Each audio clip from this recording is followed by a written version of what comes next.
Acara ini didukung oleh Desa Pay, cashless-nya kerabat desa Indonesia.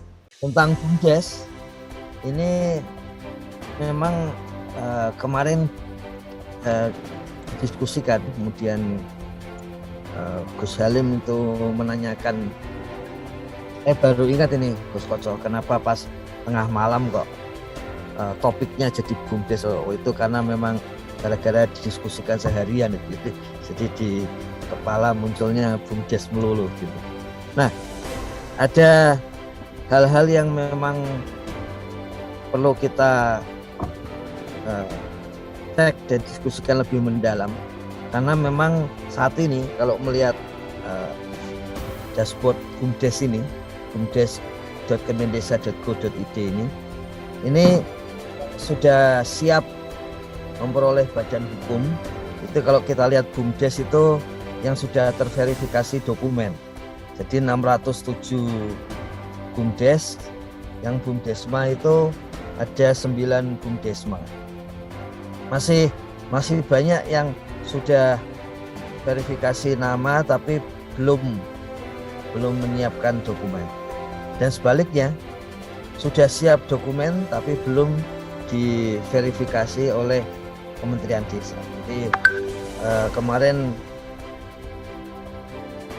istilah Gus Halim yang tugasnya Kementerian Desa ini, yang atas ini itu harus beres semua gitu. Jadi, karena banyak WA masuk, sudah kirim nama tapi belum disetujui, sudah kirim dokumen tapi belum dicek seperti itu. Jadi ini diminta untuk diselesaikan, karena memang jumlahnya masih agak timpang gitu ya, antara jumlah BUMDes yang disebutkan oleh desa di dalam IDN, yang jumlahnya itu yang aktif saja itu 45.000.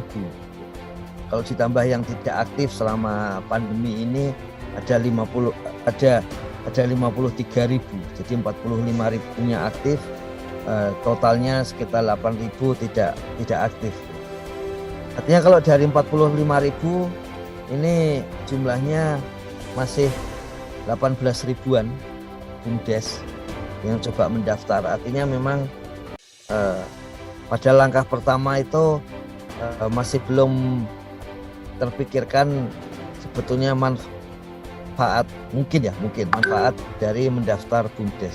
Yang kedua, soal badan hukumnya itu. Jadi dari sisi teknis dan kebijakan di Kementerian Desa memang sudah selesai, tapi ini membutuhkan harmonisasi dengan kementerian lain gitu. Jadi soalannya seperti itu. Kemudian satu lagi yang kemarin kita diskusikan mengenai UPK untuk kemudian menjadi badan hukum BUMDesma yang saat ini sedang ada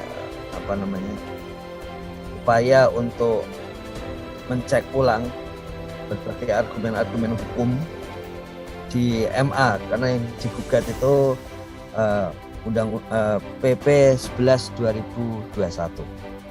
Artinya di situ memang kalau melihat gugatan tersebut, itu yang pertama yang perlu direfleksikan kembali itu memang tentang posisi BUMDes, dan kemudian setelah itu sejauh mana dibutuhkan adanya BUMDes dan sebagainya.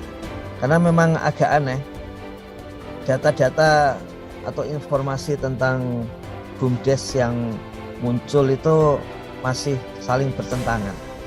Artinya kalau dianggap penting, tapi kok pendaftarannya sedikit misalnya itu. Jadi ini sebetulnya penting atau tidak. Kemudian kalau dianggap itu penting, tapi kenapa desa tidak antusias untuk mengembangkan BUMDes?